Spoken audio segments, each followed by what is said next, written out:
Avant que le projet ABI n'arrive, on était confronté à beaucoup de difficultés. Les données avaient été prises sur feuille. Ensuite, une fois au bureau, tu es là en train de saisir. Donc, ce qui nous faisait perdre énormément de temps. Maintenant, tout ce que l'on fait comme collecte de données au champ comme au labo, on le fait exclusivement avec les tablettes. Ces innovations sur le terrain s'inscrivent dans une dynamique régionale de renforcement des capacités. Spécialement, il s'agit à travers la mise en œuvre de ce projet de mettre à la disposition des petits producteurs de nouvelles variétés plus performantes qui répondent à leurs besoins locaux et à la demande du marché. Mis en œuvre au Burkina Faso, au Niger et au Sénégal, le projet ABI place les chercheurs et les producteurs au cœur de l'innovation agricole. Pour concrétiser cette vision, des moyens matériels et techniques ont été mobilisés. Du matériel roulant, du matériel informatique, du matériel de laboratoire, du matériel d'irrigation, du forage, d'une chambre froide. Et je vois aussi des véhicules, c'est très bien, d'une valeur globale de 450 000 € contribuera de façon décisive à renforcer les capacités, à moderniser et à digitaliser les programmes de recherche de l'INRAN. Ces appuis ont permis de générer des résultats concrets pour les producteurs. Au vu de ce que le projet a fait, on peut dire valablement que le projet va nous permettre d'avoir des résultats très clairs en ce qui concerne l'harmonisation des textes de la CEDEAO en matière de variétés homologuées. Et avec le projet, on a testé des variétés, comme vous l'avez vu, des variétés venues du Niger, des variétés venues du Mali, des variétés venues du Burkina Faso ont été testées au Sénégal et on a vu qu'il y avait parmi ces variétés certaines qui avaient de meilleures performances que nos variétés locales.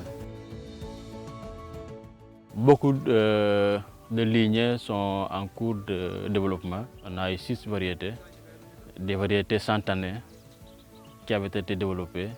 Et ces 6 variétés étaient destinées à 3 zones agroécologiques. Derrière ces résultats, ce sont des milliers de producteurs qui bénéficient concrètement des avancées du projet. Ce sont de bonnes variétés. Nous sommes très étonnés par le rendement obtenu. Ici, la pluie est arrivée très tardivement et malgré cela, nous nous en sommes bien sortis. Nous sommes agréablement surpris par la production de biomasse, la grosseur des gousses et des graines. On a constaté que ce sont de bonnes semences. Nous avons testé les variétés comme Rafet Car, Pur 370 et elles sont toutes de très bonne qualité. Au total, 34 variétés issues des 3 pays ont été caractérisées et inscrites dans les catalogues nationaux, renforçant l'offre variétale disponible pour les producteurs. Mais, au-delà des résultats scientifiques, c'est sur le terrain que l'impact se mesure.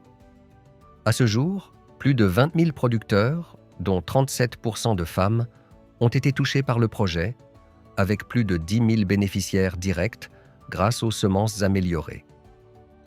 Plus de 57 tonnes de semences de pré-base ont été produites, avec l'implication de près de 300 acteurs semenciers à l'échelle du Burkina Faso, du Niger et du Sénégal. Au-delà de l'impact au niveau des producteurs, le projet a également renforcé la coopération régionale entre les pays partenaires. La variété X venue du Burkina Faso ou Y venue du Mali peut valablement être produite au Sénégal et donner de très bonnes performances. Et ça, je pense que c'est une avancée notoire qui va permettre aux différents pays du projet de permettre d'améliorer et de valoriser en tout cas les différentes variétés qui sont homologuées par les programmes de sélection. Une dynamique qui prépare l'avenir. 12 doctorants et 50 étudiants ont été formés dans le cadre du projet. Grâce au projet ABI, l'Afrique de l'Ouest dispose aujourd'hui de variétés améliorées, de chercheurs mieux formés, de programmes modernisés et d'une agriculture plus résiliente.